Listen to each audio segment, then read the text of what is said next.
વિકાસની ગુલબાંગો વચ્ચે સરહદી વિસ્તારના રસ્તાઓ બનાવવામાં સ્ટેટ આર&બી વિભાગ નિષ્ફળ।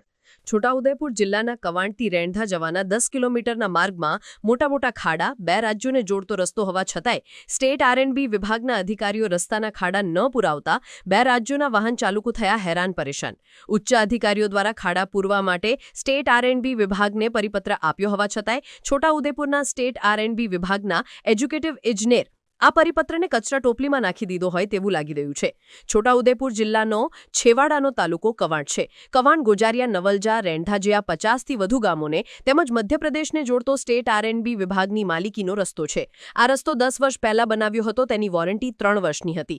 છેલ્લા 7 વર્ષથી વોરંટી પીરિયડ પૂરો થઈ ગયો હોવા છતાંય આ રસ્તો સરકારે મંજૂર કર્યો નથી। જ્યારે 10 વર્ષ જૂનો રસ્તો હોવાથી આખો ડામર રસ્તો ઘસાઈ ગયો છે, મોટા ખાડા પડી ગયા છે। જ્યારે બે રાજ્યોના વાહન ચાલકો આ રસ્તા પરથી પસાર થતા હોવાથી ખાડાઓના કારણે તેઓના વાહનોને ભારે નુકસાન થાય છે। આ રસ્તા સિવાય બીજો કોઈ માર્ગ નથી, જેના કારણે મધ્યપ્રદેશના લોકો ગુજરાતમાં આવે ત્યારે રસ્તો જોઈને આશ્ચર્યચકિત થઈ જાય છે।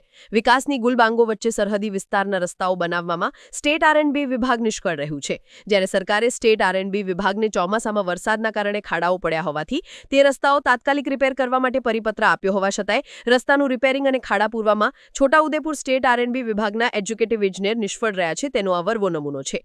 હાલ તો અધિકારીઓ આવા રસ્તાઓની મુલાકાત લેતા નથી અને કચેરીમાં બેસીને વહીવટ ચલાવે છે, જેનાથી આખા જિલ્લાના સ્ટેટ આર&બી વિભાગના મોટા રસ્તાઓમાં ખાડા પડી ગયા છે। 13 કિલોમીટરનો રસ્તો ખરાબ છે। કોઈનો પંચર થઈ જાય છે, ટાયર ખરાબ થઈ જાય છે, કોઈ ખાડામાંથી પડી જાય છે, ગાડી નહીં નીકળતી। અમુક સમયે ખરો ને આ બોર ખાડા પડી ગયા એટલે ખરો ને ગાડી બેસી જાય છે।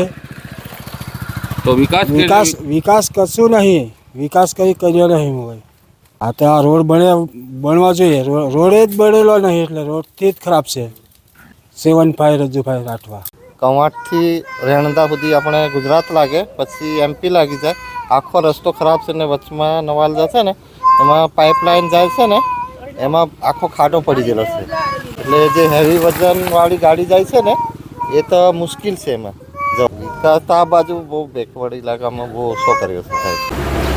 આ રસ્તા માટે આટલા કર્યા, પછી આ પ્રધાનમંત્રી, પછી મુખ્યમંત્રી સડક યોજના, આ બધા યોજના તો જાહેર કરે છે પણ એનું ફોલો નહીં કરતા। મારું રેમાલભાઈ રાઠવા।